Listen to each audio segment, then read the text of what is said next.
huge country started building a paradise on earth, an affluent society called communism.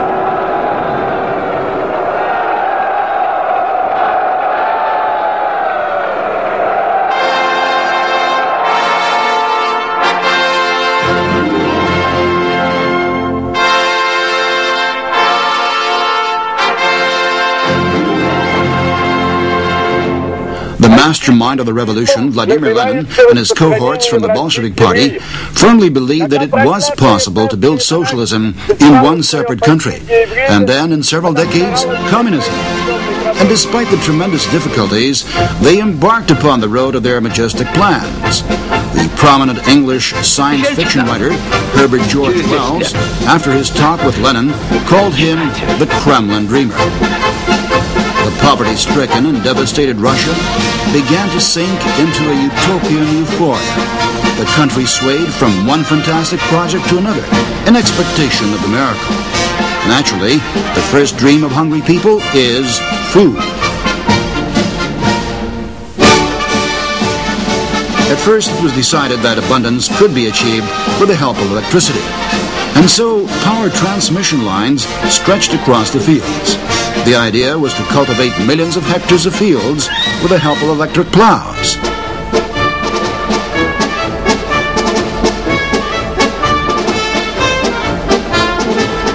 The experimental model really did perform wonderfully, and the people were in a remarkable mood.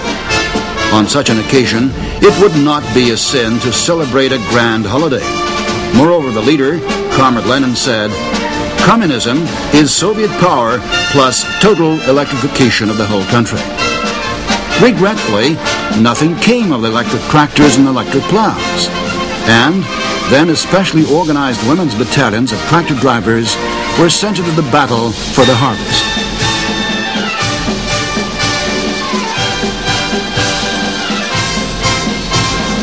The new leader, Comrade Stalin, as always the genius, decided to send agricultural equipment to the backward peoples in Central Asia.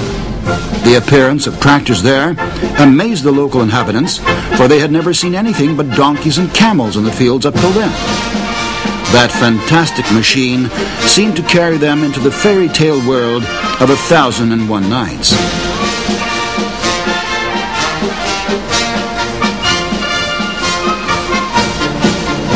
Since the peasants, who had been forced into collective farms, were unable to feed the country, airplanes began to circle the farm fields.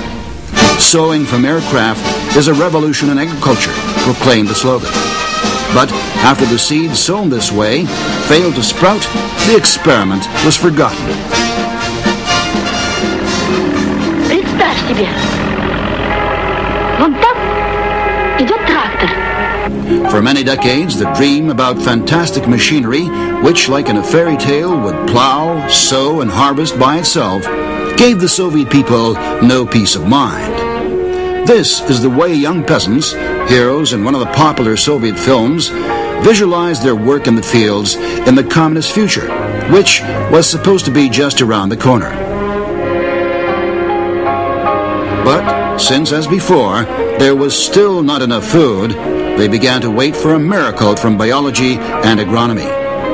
Demand immediately gave rise to supply, and the most zealous specialists promised to evolve bread growing on trees, watermelons the size of a house, and cows giving birth to 5 and even 10 calves at once. For example, academician Tsitsin evolved a sort of wheat that was supposed to grow as a shrub and yield a bumper crop for several years running. Where is that remarkable perennial Bishi wheat today? The provincial selectionist, Michurin, came up with a whole multitude of new sorts of fruits and berries. He and his followers crossed everything that came under hand, sincerely believing that they could give the hybrids any properties. They were especially captivated by the idea of cultivating southern, warm-loving crops in freezing Siberia and beyond the Arctic Circle, where fragrant orchards and vineyards were supposed to blossom. It was probably proceeding from Michurin's principle by which the natural properties of an organism are changed by altering the environmental conditions that tens of thousands of Jewish families were sent into the far eastern taiga.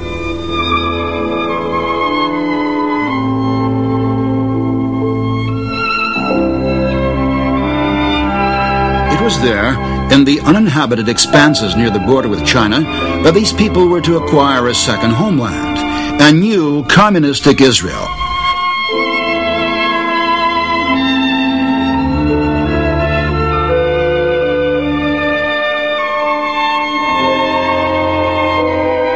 However, time demonstrated that vineyards and Jews still prefer a warm climate.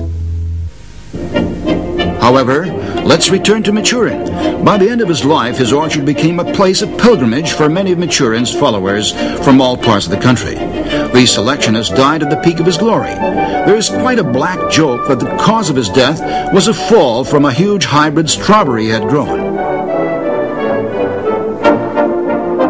For many long years, Maturin was in the ranks of communist saints.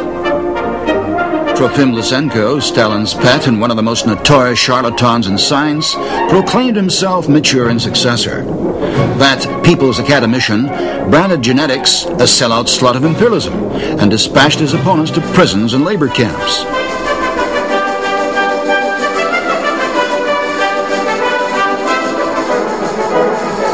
He was able to charm the new party leader, Nikita Khrushchev, promising him hitherto unseen harvests.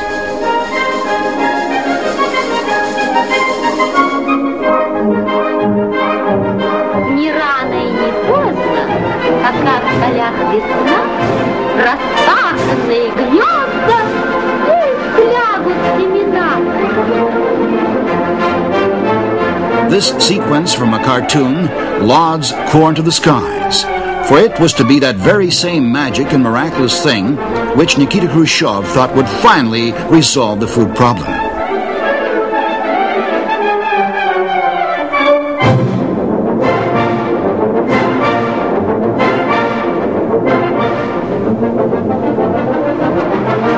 This warm, loving crop, in the best of Maturin's traditions, was to have been planted throughout the vast expanses of the Soviet Union, from southern deserts to the Arctic Ocean.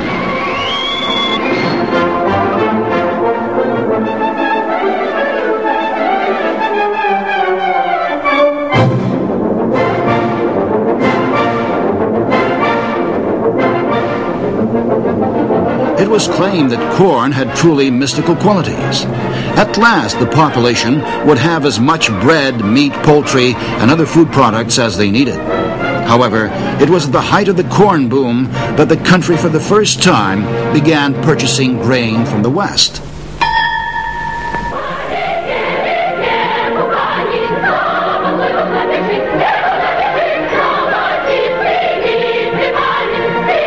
Although all the experiments in agriculture failed miserably, the Soviet leadership was not in the least dismayed. In response, it created a new myth.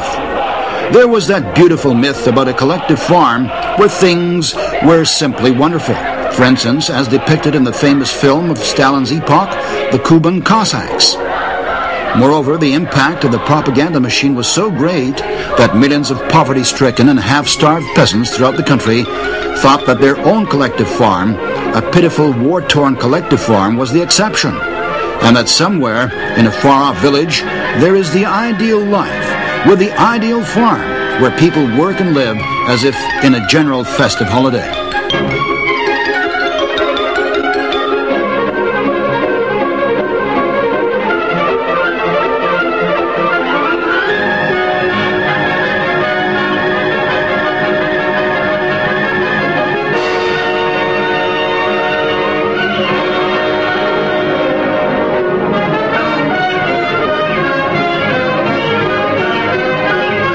Later, it became known that during the shooting of that film, the food products were drenched in kerosene, so that the local hungry peasants participating in mass scenes would not eat them.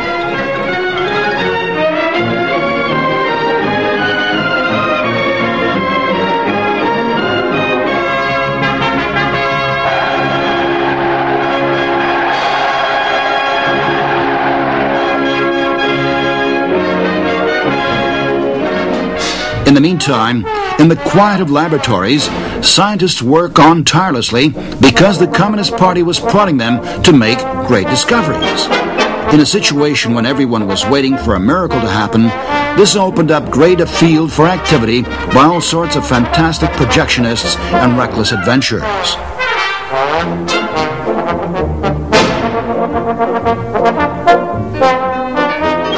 One scientist proposed holding musical concerts for poultry.